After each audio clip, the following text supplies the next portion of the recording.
कुछ लोग हैं जो भारत के का विकास जितनी तेजी के साथ हो रहा है उन्हें रास नहीं आ रहा है। सबके बास तो हम हैं। भारत कैसे इतनी तेजी के साथ बढ़ रहा है? भारत जितनी तेजी के साथ आगे बढ़ रहा है, मैं पूरे विश्वास के साथ कहता हूं कि भारत को अब दुनिया की कोई ताकत विश्व की एक बड़ी शक्ति बनने से रोक नहीं सकती है। अमेरिका की ओर से लगाए गए 50% टैरिफ के बीच रक्षा मंत्री राजनाथ सिंह ने बड़ा बयान दिया। उन्होंने कहा कि कुछ लोग खुद को दुनिया का बॉस समझते हैं। भारत की पावर आज पूरी दुनिया देख रही है, इतना पावरफुल है कि किसी को भी मुंह तोड़कर जवाब दे सकता है भारत। अब धीरे धीरे ट्रंप के खिलाफ दोस्तों पलटवार हो रहा है। रक्षा मंत्री राजनाथ सिंह ने भी इशारों में ट्रंप पर सीधा सीधा हमला कर दिया है। टैरिफ चिल्लाने वाले डोनाल्ड ट्रंप को करारा जवाब मिला है। देश के रक्षा मंत्री राजनाथ सिंह ने बिना नाम लिए उन पर हमला बोला। पहली बार हम देख रहे हैं कि भारत के एक मिनिस्टर ने ओपनली डोनाल्ड ट्रंप के अगेंस्ट स्टेटमेंट दी है। भारत के रक्षा मंत्री राजनाथ सिंह जी ने खुलकर बोला है। क्या ये भारत के लिए मौका आ गया है अमेरिका को एक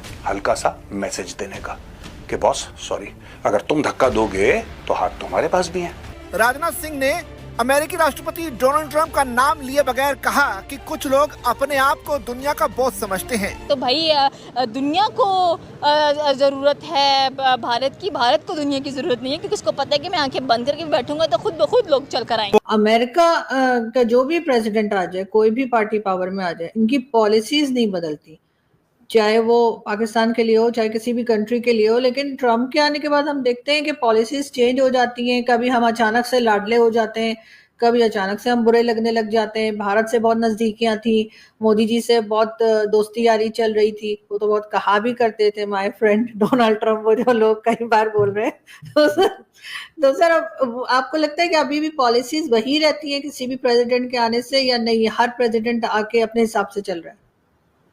इस वक्त मुझे लगता है कि बिल्कुल दीवार के साथ कोने में खड़ा ट्रम्प जो है रो रहा है कि अगर पीछे जाता हूँ तो गिरता हूँ, आगे आता हूँ तो गिरता हूँ। क्योंकि वो जिनके खिलाफ गेम खेल रहा था उन्होंने तो हाथ मिला लिया। ये बात ही यही है। अभी ना उस बावले को ये समझ आ गई है कि पीछे आग है और आगे दीवार है। हाँ। ना तो मैं दीवार क्रॉस कर सकता हूँ और पीछे जाता हूँ तो मैं आग में गिरता हूँ। अभी वो इस दरमियान वाला जो आप ये कह लें कि विशियस सर्कल है ना, इस विशियस सर्कल में वो फड़फड़ा रहा है कि उसने धमकी तो दे। अब देखे ना, इंडिया को धमकी दी और ये टैरिफ वो नहीं लगाता तो इंडिया ने तो वज गज के पूरी दुनिया में कहना है कि भाई सुपीरियरिटी खत्म हो गई। आप ये देखें कि इस टैक्स को अगर इम्पोज नहीं किया जाता तो इंडिया जो चाहता था कि मैं एशिया में एशियन टाइगर बनूं या एज तो मिल गया, उसे मिल जाएगा ना। और अगर ये इंडिया को भी ये पता है कि ये जब ये टैक्स लगाएगा, ये टैरिफ लगाएगा तो इसे म्यूजिक फेस करना पड़ेगा। प्रोडक्शन हाउस जो है वो पूरी दुनिया का वो इंडिया में चल रहा है, तो इंडिया फिर दिखाएगा एप्पल को कि भाई मैंने तो टैक्स लगाना, आपकी गवर्नमेंट ने लगाया। और उधर से